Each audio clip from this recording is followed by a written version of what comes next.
सज्जनों, अप्रैल का महीना मेष राशि के लिए कैसा रहने वाला है, इसकी जानकारी देने का प्रयास कर रहे हैं कि मेष राशि में पहले केवल मात्र 12वें स्थान पर राहु था, जो बहुत खर्चों के अंदर उथल पुथल मच। लेकिन अब मेष राशि वालों को एक चीज समस्या और बढ़ गई, और वो समस्या है शनि। अब शनि की 7.5 भी आपको लग, और जब दो दो ग्रह 12वें स्थान में होंगे तो अब आपको काफी सचेत रहना होगा। और सचेत ये रहना होगा कि कहीं आपके साथ कोई चीटिंग ना हो, कहीं धोखा ना हो, कहीं किसी प्रकार से धन की हानि ना हो। तो ये विशेष करके 12वें स्थान में शनि और राहु की है, इसलिए मैं आपको बता रहा। अब 12वें स्थान में बैठकर के शनि ये जो है आपके दूसरे स्थान में दे, और दूसरा स्थान कुटुंब के लिए, संचित धन के लिए, परिवार के लिए और अपने अंगों में, आंखों के लिए विशेष करके माना जाता है। तो जहाँ जहाँ जो जो चीजें मैंने आपको बताई, ये इसके अंदर किसी प्रकार की पीड़ा, परेशानी, कष्ट ये सारे जो आते हैं, ये आप सावधान। ये मत कहना कि ये हमें डराते, ये हकीकत है, ये वास्तविकता है। जब किसी व्यक्ति पर घटित हो जाती है तब फिर वो सोचता है कि हाँ सही कह रहे। लेकिन एक बात का ध्यान रखना, जन्म से मेष राशि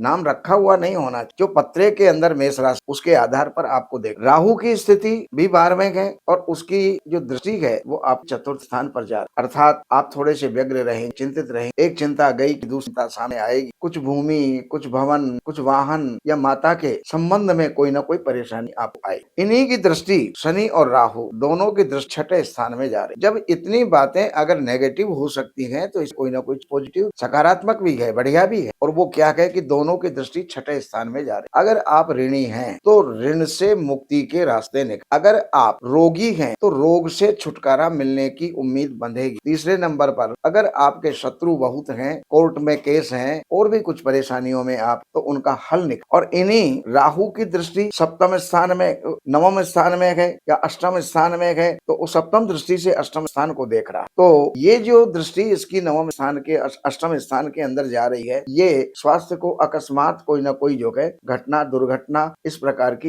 इसके अंदर हो सकती है। तो ये आपको जो है सावधान रहना। अब मैं आपको बता रहा हूँ बृहस्पति, ये बृहस्पति आपके दूसरे घर के अंदर है। तो जितनी शनि और राहु के द्वारा क्षति हो सकती वो होगी, लेकिन उसको बृहस्पति कवर करे, बृहस्पति उसमें सुधार करें। परिवार में विग्रह होगा लेकिन सुलह हो जाए, धन का नाश होगा लेकिन फिर कहीं ना कहीं आने के रास्ते। तो इस प्रकार की स्थिति आपकी आर्थिक और पारिवारिक रहेगी। बाकी ये बृहस्पति 6ठे स्थान को देख रहे हैं, तो 6ठे स्थान पे जो है दृष्टि अगर बृहस्पति की जा रही है तो समझौता, रोगों का समाधान मिलेगा। ये सारी बातें जो है आपके लिए होंगी। अब वही बृहस्पति 8वें स्थान को देख, तो 8वां स्थान स्वास्थ्य का होता है, इस करके आयु का होता है, उसमें वृद्धि। बृहस्पति के कारण से आपके कारोबार में कोई, अगर आप अभी तक कहीं को नौकरी में, कोई पेशा में, इसके अंदर अगर आप कहीं कोई नौकरी आपकी है, व्यापार आपका होता है, राज्य अधिकारियों से आपको लाभ होता है, पिता से आपको लाभ होता है, राजनेताओं को लाभ। तो ये जानकारियां मैंने आपको दी। अब मैं आपको दैनिक राशिफल देने का प्रयास कर रहा हूं। तो 1, 2,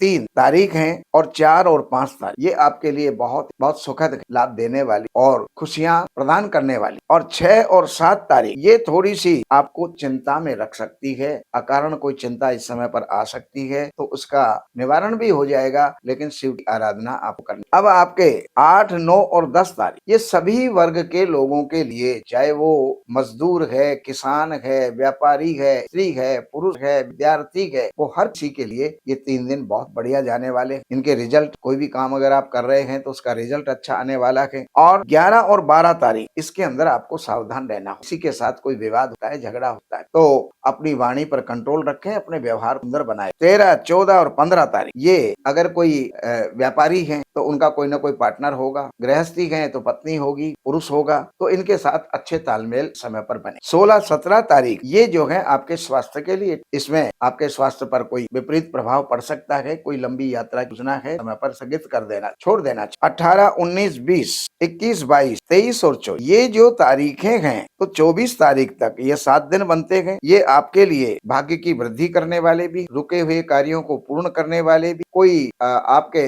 अफसर, आपके बॉस से कोई अच्छी प्रसन्नता या उसकी जो है मित्रता आपको मिल सकती, राज्याधिकारियों से कोई लाभ हो सकता है। और जो भी कोई पेंडिंग आपके काम है पर आपको कर लेने चाहिए, इस समय संभव हो जाए। अब आगे 25 और 26 तारीख इसमें किसी प्रकार का कोई लेन देन नहीं करना। करना, वरना इस समय पर नुकसान हो सकता है। बाकी 27, 28, 29 और 30 तारीख आप बहुत ही सुंदर और बहुत ही सुखद हैं, तो उसका आपको लाभ उठाना चाहिए। ये जानकारियां हमने आपको दी। अगर आपकी जन्म की तारीख है, महीना है, सन है, समय है और जन्म स्थान है, तो आप इन्हीं नंबरों पर संपर्क करके कार्यालय से अपॉइंटमेंट लेकर के कार्यालय की सेवाएं हैं वो अर्पण करके और फिर आप जो भी जानना चाहते हैं वो जान सकते। लेकिन ध्यान रखिएगा, निःशुल्क कुछ भी नहीं है। इस बात का ध्यान करके फिर फोन कीजिएगा। नमस्कार।